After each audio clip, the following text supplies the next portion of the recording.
You got like 10 seconds to open up this door. I swear to God, I'm gonna break this door. I'm cold. 10. Open this door. Oh, come on, mom. Come on, mom. I been knew how to count, ho. Show out of there. Dad, you can open the door. Open the door.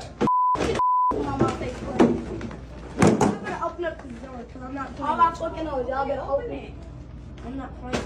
You know how to count. You have hands. Open the door. Can I be honest here? Can we all be adults for a second and let's have a very frank conversation? There is something wrong with a significant portion of the Black population. I want to get into this legally, but I also want to talk about it socially as well. This is absolutely outrageous. Now we see a 10-year-old and some 8-year-olds apparently walk into Walgreens, fill up all these bags, and think they're just going to walk out. No payment, no attempt to pay, and no consequences for not paying. It's hard to turn on the TV or social media and not see these stores basically being looted by people in our community. And I'll be honest, it seems that these people are getting younger and younger every day. There are multiple reasons for these occurrences, but some of them are legal reasons. The way these Democrats push through soft on crime policies really affect these communities. It teaches them that there is no deterrent, no consequence to stealing. In fact, what this Walgreens is doing is extraordinary. Walgreens has decided not to let these kids walk out of their store with all this merchandise. Is that a problem? Now, laymen would say, yeah, that's great. Lock them in. Don't let them escape. Let them learn. Call the police, have the police show up and arrest them. But if you're a first-year law student, you say, well, hold up, lead. This could actually be multiple violations that Walgreens is actually doing. First of all, according to almost all fire codes and building codes, stores like this must have operable exit doors just like this, open and operable at all times. People absolutely must be able to get out of your store if there's a fire or there's a panic. Second, locking the doors like this in most jurisdictions could be considered false imprisonment or at least unlawful restraint. Third, there's also a civil liability associated with false imprisonment when you lock people in your store. Now, there is a very narrow exception called the shopkeeper's privilege. With that, you are allowed to detain a shoplifter for a reasonable amount of time under certain circumstances. But what's the problem? If you detain the shoplifter, in this case, these 3 kids, but there are also other people in the Walgreens, the other people are not stealing. Now you are possibly committing civil violations against them, even criminal violations of false imprisonment or unlawful restraint. If I listen to this video, you can kind of hear multiple people in the background. If there is any customer in this store that is not shoplifting, Walgreens is really exposing itself to a lot of liability. So if these criminals know that the law mandates that these doors remain unlocked if anybody else is in the store, they know they can just go and grab whatever and just waltz right out. If you're watching this clip and actually picked up on the fact that Walgreens actually locked these doors, you are absolutely thinking like an attorney. But let's get back and see what else is going on. Let's go. This door before we break this. Break it. Go ahead. I'm gonna break some up in this. Oh God, I'm gonna. You guys must be dumb. I would like that fight with y'all. Do not play with me. You do not like that, but you can't open the door. Do not play with me. Open the door. Bags are full. I will trash this. All right, we're sorry. Sorry.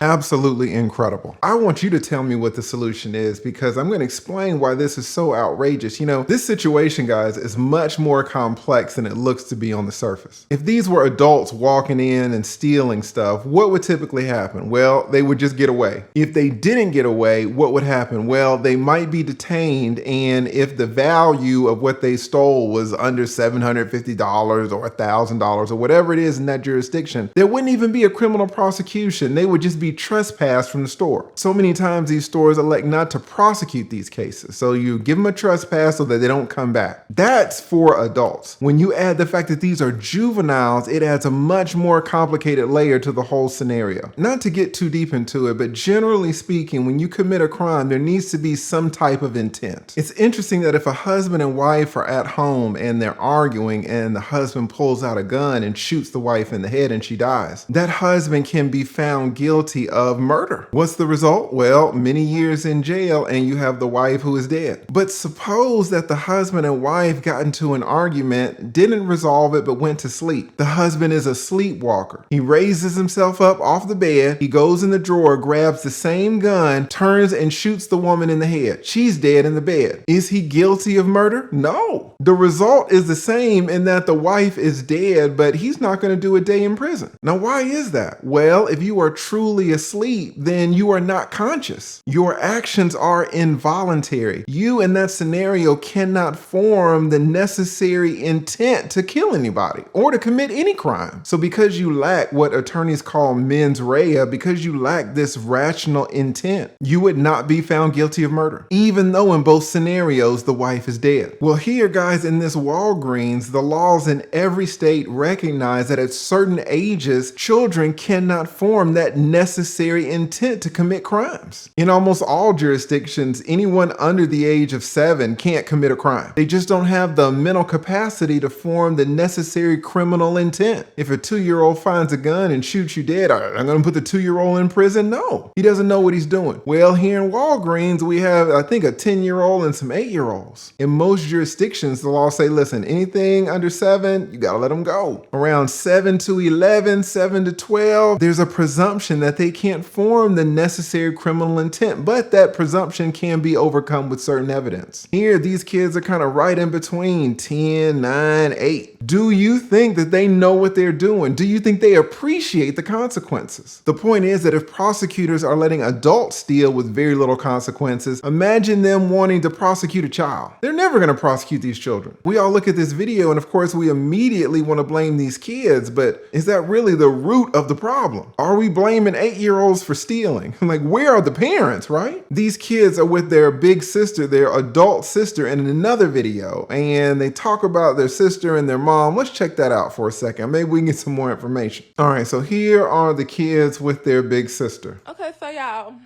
let me address this. Let me stop it right here. I really don't want to get into genetics, and I don't know about where culture comes in, nature versus nurture, but I do know this. It's my belief that I'm a reasonably intelligent guy. And if I have a child with a woman who has red hair and makes this sound like this, Let me address. y'all hear that sound? Let me hear it one more time.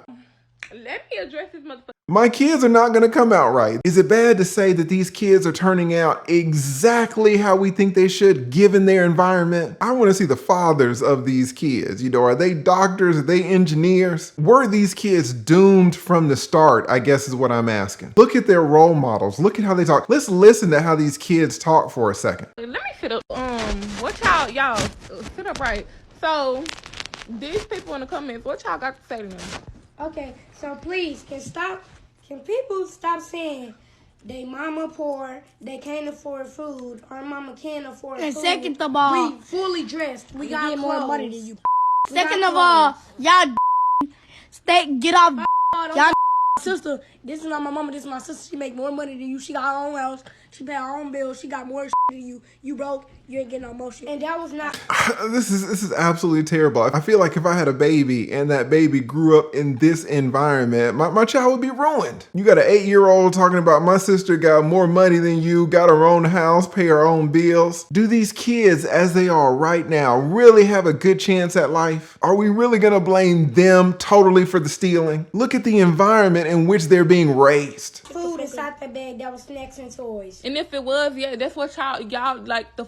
Matter of fact, everybody them. steal. Matter of fact, Y'all y'all got go. food. Everybody steals. That's what this kid just said. Everybody steals. Imagine a child being brought up in that environment thinking that way. Everybody steals. They're talking about the fact that they weren't stealing food. They were stealing toys and snacks. Now, snacks are food. But then the sister comes in and she's like, well, even if they were stealing food, what the F? You're the big sister. Instead of punishing them, instead of limiting their access to phones, you allow them to be on TikTok embarrassing themselves. These are the grown-ups in these kids' environment. I don't know, guys. It seems these kids are absolutely doomed. Everybody that knows know y'all got food. Y'all grown people. Money. But yeah, like at the end of the day, my mama did not know that they dropped off. But yeah, and everybody in the comments talking about they mama this, they mama that. My mama did not know they was stealing. That was not with my mom. The big sister is saying that the mother didn't know that the kids were stealing. Does it look like these kids are sad because they've just gotten a beaten corporal punishment for stealing? Or do these kids look absolutely fine, like there has been no parental consequences for trying to steal out of that Walgreens? If there have been no consequences to stealing, can we really say that this was the first time that these kids have ever taken anything? Look at these kids, dude. Do you see any of them crying? Are they screaming? Are they scared about getting handcuffed? Are they scared about what their mother's gonna say? What their father is gonna say? Is there any shame in these kids? No. These kids aren't terrified like a normal child would be. I'm gonna open up this door because I'm not playing. These kids are fine. I'm not playing. They are so comfortable stealing. I'll open up this door before we break this. Break it. Go ahead. I'm gonna break some up in this. I'm God. I'm gonna. Now one of them is crying. No, I would like that fight with y'all. Do not play with me. You Do can not. like that, but you can't open the door. Do not play with me. This is absolute insanity. I know some of y'all are going to disagree, but I really don't blame these kids at all. If you're 8 years old, do you really even understand what you're doing? There's so much psychological research showing that pre-adolescents just don't grasp long-term consequences. It's my opinion that these kids are victims. Their parents and their community are failing them. Also, these Democrats with their soft on crime policies are failing them. There have been several Democratic states that have floated around bills to even bar prosecutions for anyone under 13 for anything. They want to defund the police and they want to come up with all of these excuses why stealing is justified. So because of that, what do you have? You have black people crying all the time about food deserts. Why are there food deserts? Because stores are closing down in their communities. What else do you have? You have Pop-Tarts and toilet paper being locked up behind plastic cases. They're having to lock up Pop-Tarts from us. Guys, I don't know what the solution is. In some jurisdictions, they want to issue citations to the parents. There are other jurisdictions that want to implement restitution orders so that these poor black people are ordered to pay back the money that is associated with the value of the things that they stole in the first place. Democrats really don't like that because then if they violate the orders, they go to jail, but they don't have the money to pay. That's a large part of why they're stealing in the first place. That's not all the part though. Sometimes they're just stealing just to steal. You got some courts that want to do this father engagement program. So now the children have been taken away from the father and now we see how they're turned out. So now they want to order the father to come back into the children's lives, even though the father has been alienated for years. I mean, you can say things like therapy and after school program, you know, a little basketball court or something. I don't know. What do you guys think? What is the solution to this? We got 8-year-olds stealing. I have no idea. They're children. If you know, put it in the comments below. Educate me. You don't have to answer that question. I'll answer the question. You want answers? I think I'm entitled. You want answers? I want the truth!